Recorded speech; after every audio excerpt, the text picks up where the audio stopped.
प्रस्तुत है प्रेमचंद्र जी द्वारा रचित और मानसरोवर भाग 1 में संकलित कहानी तावान।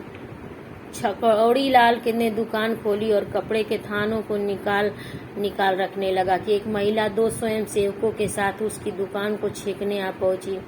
छकौड़ी के प्राण निकल गए। महिला ने तिरस्कार करके कहा, क्यों लाला, तुमने सील तोड़ डाली ना? अच्छी बात है, देखें तुम कैसे एक गिरह कपड़ा भी बेच लेते हो। भले आदमी, तुम्हें शर्म नहीं आती कि देश में यह संग्राम छिड़ा हुआ है और तुम विलायती कपड़ा बेच रहे हो?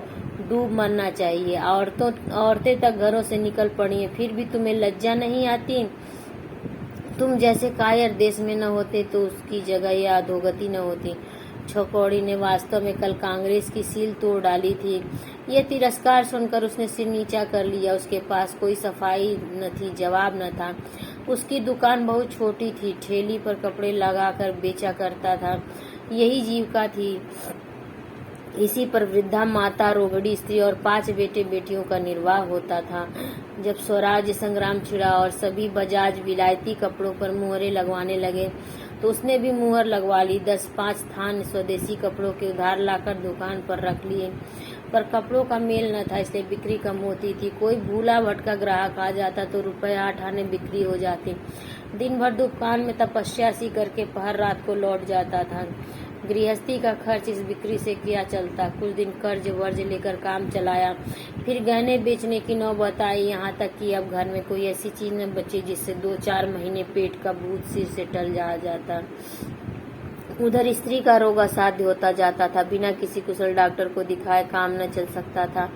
इसी चिंता में डूब उतरा रहा था कि विलायती कपड़े का एक ग्राहक मिल गया जो एक मुश्त 10 रुपए का माल लेना चाहता था। इस प्रलोभन को रोक न सका। स्त्री ने सुना तो कानों पर हाथ रखकर बोली, मैं मुहर तोड़ने को कभी न कहूंगी। डॉक्टर ने तो कुछ अमृत पिला न देगा। तुम नक्कू क्यों बनो? बचना होगा तो बच जाऊंगी, मरना होगा मर जाऊंगी, बेआबुराई तो न होगी। मैं जीकर ही क्या उपकार कर रही हूँ और सबको दिख कर रही हूँ। देश को स्वराज्य मिले, सब सुखी हो, बला से मैं मर जाऊंगी। हजारों आदमी जेल जा रहे हैं, कितने घर तबाह हो रहे हैं, तो क्या सबसे ज्यादा प्यारी मेरी जान है? पर छकौड़ी इतना पक्का न था। अपना बस चलते वह स्त्री को भाग्य के भरोसे न छोड़ सकता था। उसने चुपके से मुहर तोड़ डाली और लागत के दामों 10 रुपए के कपड़े बेच दिए। अब डॉक्टर को कैसे ले जाए? स्त्री से पर्दा रखता। उसने जाकर साफ सारा वृत्तांत का सुनाया और डॉक्टर को बुलाने चला। स्त्री ने उसका हाथ पकड़कर कहा, मुझे डॉक्टर की जरूरत नहीं। अगर तुमने जिद की तो दवा की तरफ आंखें भी न उठाऊंगी। छकौड़ी और उसकी माँ ने रोगड़ी को बहुत समझाया, पर वह डॉक्टर को बुलाने पर राजी न हुई। छकौड़ी ने 10 रुपयों को उठाकर घर कुइयां में फेंक दी और बिना कुछ खाए पिए किस्मत को रोता चीखता दुकान पर चला आया। उसी वक्त पिकेट करने वाले आ पहुंचे और उसे फटकारना शुरू कर दिया।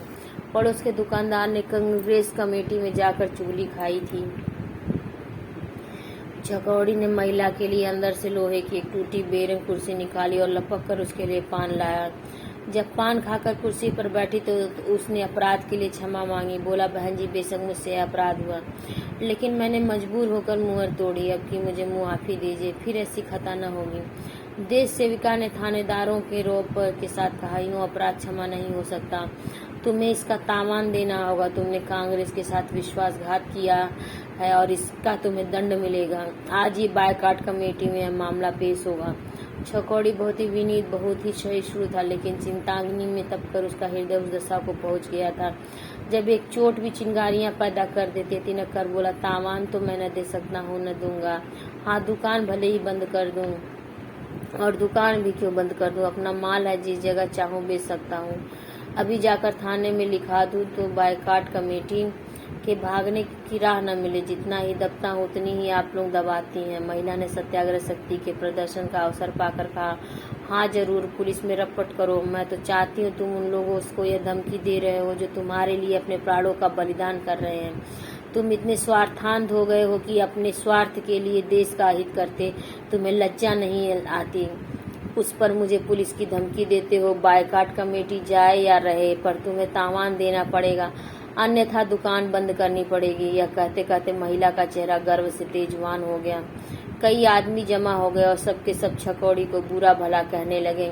छकौड़ी को मालूम हो गया कि पुलिस की धमकी देकर उसने बहुत बड़ा अविवेक किया है। लज्जा और अपमान से उसकी गर्दन झुक गई और मुंह जरा सा निकल आया, फिर गर्दन न उठाई।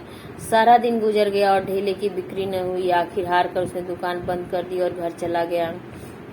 दूसरे दिन प्रातःकाल बायकाट कमेटी ने एक स्वयंसेवक द्वारा उसे सूचना दी कि कमेटी ने उस पर 101 रुपए का दंड दिया है। छकौड़ी जानता था कांग्रेस की शक्ति के सामने वह सर्वथा अशक्त है। उसकी जुबान से जो धमकी निकल गई थी उस पर घोर पश्चाताप हुआ, लेकिन तीर कमान से निकल चुका था। दुकान खोलना व्यर्थ है। वह जानता था उसकी ढेले की बिक्री न होगी। 101 रुपए देना उसके बूते से बाहर था। 2-3 दिन तो वह चुपचाप बैठा रहा। एक दिन रात को दुकान खोलकर सारी गांठें घर उठा लाया और चुपके चुपके बेचने लगा। पैसे की चीज ढेले में लुटा रहा था और वह भी उधार। जीने के लिए कुछ आधार तो चाहिए। मगर उसकी यह चाल कांग्रेस से छिपी न रही। चौथे ही दिन गोइंदों ने कांग्रेस को खबर पहुंचा दी। उसी दिन तीसरे पहर छकौड़ी के घर की पिकेटिंग शुरू हो गई। अब की सिर्फ पिकेटिंग न थी, स्यापा भी था। 5-6 स्वयंसेविक आए और इतने ही स्वयंसेवक द्वार पर स्यापा करने लगे। छकौड़ी आंगन में सिर झुकाए खड़ा था।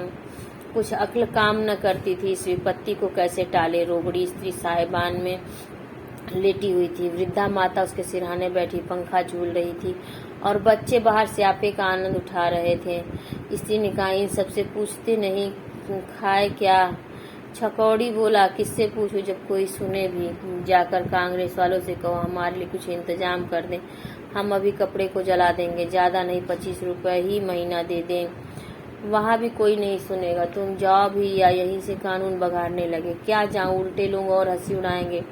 यहाँ तो जिसने दुकान खोली उसे दुनिया लखपति ही समझने लगती है। तो खड़े खड़े ये गालियां सुनते रहो।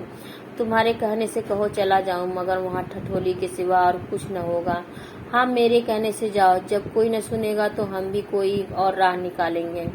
छकौड़ी ने मुंह लटकाया, कुर्ता पहना और इस तरह कांग्रेस दफ्तर चला जैसे कोई मरणासन रोगी को देखने के लिए वैद्य को बुलाने जाता है। कांग्रेस कमेटी के प्रधान ने परिचय के बाद पूछा, तुम्हारे ऊपर तो बायकाट कमेटी ने 101 रुपए का तावान लगाया है। जी हाँ। तो रुपया कब दोगे? मुझ में तावान देने की सामर्थ्य नहीं है। आपसे सत्य कहता हूँ, मेरे घर में 2 दिन से चूल्हा नहीं जला। घर की जो जमा जथा थी वो सब बेचकर खा गया। अब आपने तावान लगा दिया, दुकान बंद करनी पड़ी। घर पर कुछ माल बेचने लगा, वहाँ स्यापा बैठ गया। अगर आपकी यही इच्छा हो कि हम सब दाने बगैर मर जाएं तो मार डालिए और मुझे कुछ नहीं कहना है। छकौड़ी जो बात कहने घर ले चला था वह उसके मुंह से निकली। उसने देख लिया यहाँ कोई उस पर विचार करने वाला नहीं है। प्रधान ने गंभीर भाव से कहा, तावान तो देना ही पड़ेगा। अगर तुम्हें छोड़ दूं तो इसी तरह और लोग भी करेंगे। फिर विलायती कपड़े की रोकथाम कैसे होगी? मैं आपसे जो कह रहा हूँ उस पर आपको विश्वास नहीं आता। मैं जानता हूँ तुम मालदार आदमी हो। मेरे घर की तलाशी ले लीजिए, मैं इन चकमों में नहीं आता। छकौड़ी ने उदंड होकर कहा, तो यह कहिए कि आप सेवा नहीं कर रहे हैं, गरीबों का खून चूस रहे हैं। पुलिस वाले कानूनी पहलू से लेते हैं, आप गैर कानूनी पहलू से लेते हैं। नतीजा एक है, आप भी अपमान करते हैं, वह भी अपमान करते हैं। मैं कसम खा रहा हूँ, मेरे घर में खाने के लिए एक दाना नहीं है। मेरी स्त्री खाट पर पड़ी पड़ी मर रही है, फिर भी आपको विश्वास नहीं आता। आप मुझे कांग्रेस का काम करने के लिए नौकर रख लीजिए। 25 रुपए महीना दीजिएगा, इससे ज्यादा अपनी गरीबी का क्या प्रमाण दूं? अगर मेरा काम संतोष के लायक ना हो तो 1 महीने बाद मुझे निकाल दीजिएगा। यह समझ लीजिए कि जब मैं आपकी गुलामी करने को तैयार हुआ तो इसीलिए कि मुझे दूसरा कोई आधार नहीं है। व्यापारी लोग अपना बस चलते किसी की चाकरी नहीं करते। जमाना बिगड़ा हुआ है। नहीं 101 रुपए के लिए इतना हाथ पांव न जोड़ता। प्रधान जी हंसकर बोले, यह तो तुमने नई चाल चली। चाल नहीं चल रहा हूँ, अपनी विपत्ति कथा कह रहा हूँ। कांग्रेस के पास इतने रुपए नहीं हो कि वो मोटो को खिलाता फिरे। अब भी आप मुझे मोटा कहे जाएंगे? तुम मोटे ही हो, मुझ पर जरा भी दया न कीजिएगा। प्रधान ज्यादा गहराई से बोले, छकौड़ी लाल जी, मुझे पहले तो इसका विश्वास नहीं आता कि आपकी हालत इतनी खराब, और अगर विश्वास आ भी जाए तो मैं कुछ नहीं कर सकता। इतने महान आंदोलन में कितने ही घर तबाह हुए और होंगे। हम लोग सभी तबाह हो रहे हैं। आप समझते हैं हमारे सिर कितनी बड़ी जिम्मेदारी? आपका तावान मुआफ कर दिया जाए तो कल ही आपके 20 भाई अपनी मुहरें तोड़ डालेंगे और हम उन्हें किसी तरह कायल न कर सकेंगे। आप गरीब हैं, लेकिन सभी भाई तो गरीब नहीं। तब तो सभी अपनी गरीबी के प्रमाण देने लगेंगे। मैं किस किस की तलाशी लेता फिरूंगा। इसलिए जाइए, किसी तरह रुपए का प्रबंध कीजिए और दुकान खोलकर कारोबार कीजिए। ईश्वर चाहेगा तो वह दिन भी आएगा जब आपका नुकसान पूरा होगा। छकौड़ी घर पहुंचा तो अंधेरा हो गया था। अभी तक उसके द्वार पर स्यापा हो रहा था। घर में जाकर स्त्री से बोला, आखिर वही हुआ जो मैं कहता था। प्रधान जी को मेरी बातों पर विश्वास नहीं आया। स्त्री का मुरझाया हुआ बदन उत्तेजित हो उठा, उठ खड़ी हुई और बोली, अच्छी बात है, हम उन्हें विश्वास दिला देंगे। मैं अब कांग्रेस दफ्तर के सामने मरूंगी। मेरे बदन उसी दफ्तर के सामने भूख से विकल हो होकर तड़पेंगे। कांग्रेस हमारे साथ सत्याग्रह करती है तो हम भी उसके साथ सत्याग्रह करके दिखा दें।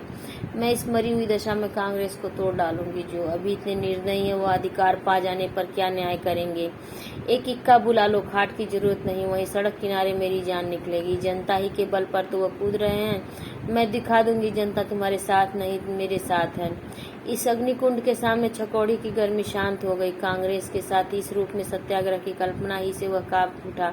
सारे शहर में हलचल पड़ जाएगी। हजारों आदमी आकर यह दशा देखेंगे। संभव है कोई हंगामा ही हो जाए। ये सभी बातें इतनी भयंकर थी कि छकौड़ी का मन कातर हो गया। उसने स्त्री को शांत करने की चेष्टा करते हुए कहा, इस तरह चलना उचित नहीं अम्बे। मैं एक बार प्रधान जी से मिलूंगा। अब रात हुई, स्यापा बंद हो जाएगा, कल देखी जाएगी। अभी तो तुमने पथ्य भी नहीं लिया। प्रधान जी बेचारे बड़े असमंजस में पड़े हुए हैं।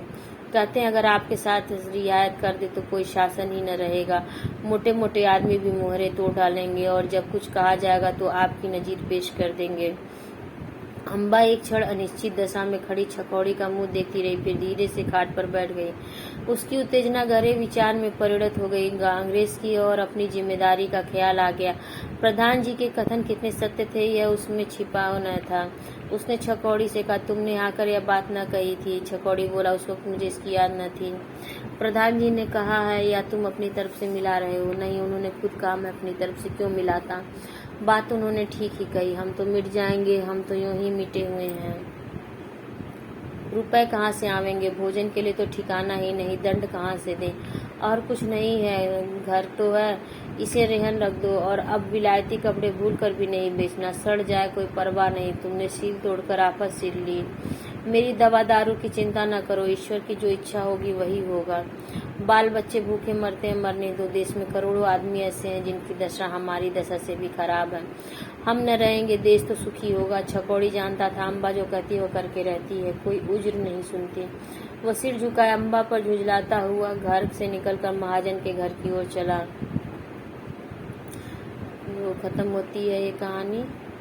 उम्मीद आप लोगों को समझ में आई होगी। यदि फिर भी मन में कोई प्रश्न हो तो आप कमेंट सेक्शन में ज़रूर पूछिएगा और अपने एजुकेशनल ग्रुप में इस वीडियो को ज़रूर शेयर करिएगा, लाइक करिएगा। धन्यवाद।